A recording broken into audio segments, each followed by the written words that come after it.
Before the cat came, of course there had to be a broomstick. In the bazaar of one of our hill stations is an old junk shop, dirty, dingy, and dark, in which I often potter about looking for old books or Victorian bric-a-brac. Sometimes one comes across useful household items, but I do not usually notice these. I was, however, attracted to an old but well preserved broom standing in a corner of the shop. A long handled broom was just what I needed. I had no servant to sweep the rooms of my cottage, and I did not enjoy bending over double when using the common short handled jharu. The old broom was priced at 10 rupees. I haggled with the shopkeeper and got it for 5. It was a strong broom, full of character, and I used it to good effect almost every morning.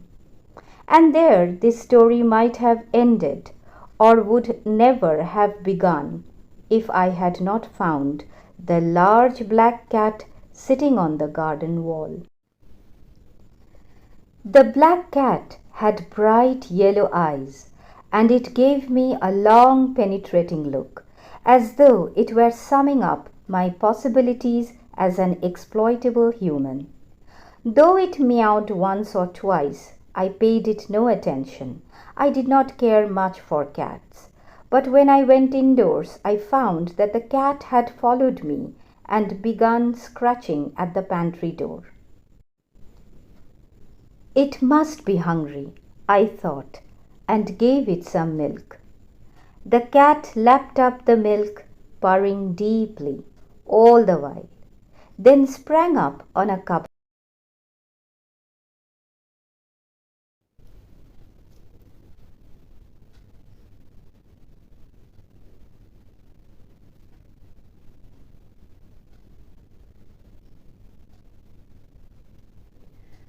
Well, for several days there was no getting rid of that cat. It seemed completely at home and merely tolerated my presence in the house. It was more interested in my broom than me, and would dance and skitter around the broom whenever I was sweeping the rooms.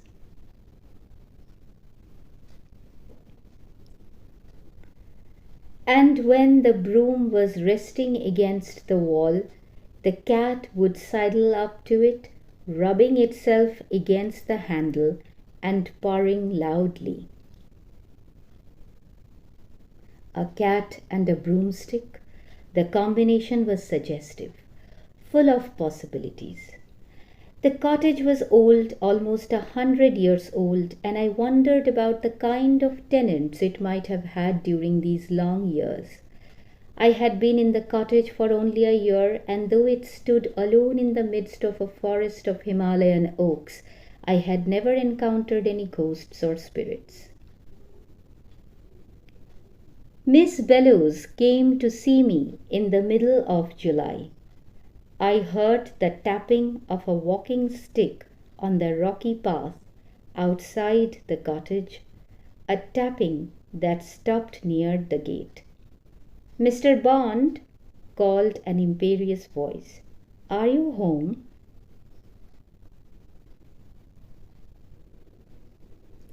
I had been doing some gardening. I looked up to find an elderly, straight-backed Englishwoman peering at me over the gate. "Good evening," I said, dropping my hoe. "I believe you have my cat," said Miss Bellows. Though I had not met the lady before, I knew her by name and reputation. She was the oldest resident of the hill station. "I do have a cat," I said, "though it's probably more correct to say that the cat has me. If she's your cat, you're welcome to her. Why don't you come in while I look for her?"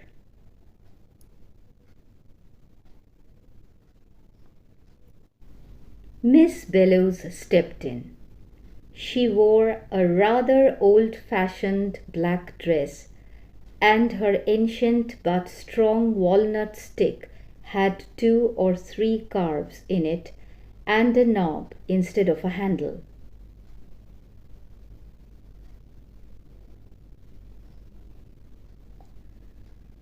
She made herself comfortable in an armchair while I went in search of the cat.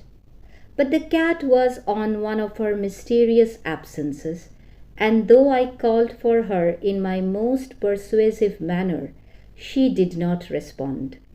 I knew she was probably quite near, but cats are like that, perverse, obstinate creatures. When finally I returned to the sitting room, there was the cat, curled up on Miss Bellow's lap. "Well, you've got her, I see. Would you like some tea before you go?" "No, thank you," said Miss Bellows.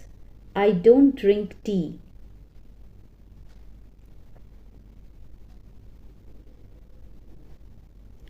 "Something stronger, perhaps? A little brandy?"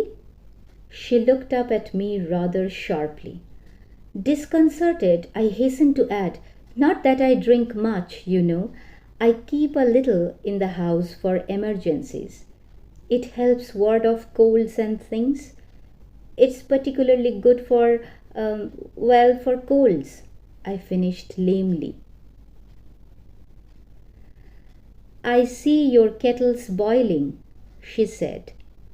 "Can I have some hot water?" "Hot water? Certainly." I was a little puzzled, but I did not want to antagonize Miss Bellows at our first meeting. "Thank you, and a glass."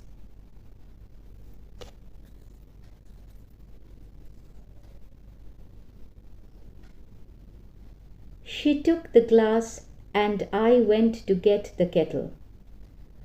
From the pocket of her voluminous dress, she extracted 2 small packets, similar to those containing chemists' powders. Opening both packets, she poured first a purple powder and then a crimson powder into the glass. Nothing happened. "Now the water, please," she said. "It's boiling hot." Never mind. I poured boiling water into her glass, and there was a terrific fizzing and bubbling as the frothy stuff rose to the rim. It gave off a horrible stench. The potion was so hot that I thought it would crack the glass, but before this could happen, Miss Bellows put it to her lips and drained the contents. "I think I'll be going now," she said, putting the glass down and smacking her lips. The cat, tail in the air, voiced its agreement. Said Miss Bellows, "I'm much obliged to you, young man." "Don't mention it," I said humbly. "Always at your service." She gave me her thin bony hand and held mine in an icy grip. I saw Miss Bellows and the black cat to the gate and returned pensively to my sitting room. Living alone was beginning to tell on my nerves and imagination. I made a half-hearted attempt to laugh at my fancies, but the laugh stuck in my throat. I couldn't help noticing that the broom was missing from its corner. I dashed out of the cottage and looked up and down the path. There was no one to be seen. In the gathering darkness, I could hear Miss Bellow's laughter, followed by a snatch of a song. "With the darkness round me growing and the moon behind my hat, you will soon have trouble knowing which is which and which is cat." Something whirred overhead like a Diwali rocket. I looked up and saw them silhouetted against the rising moon, Miss Bellows and her cat were riding away on my broomstick.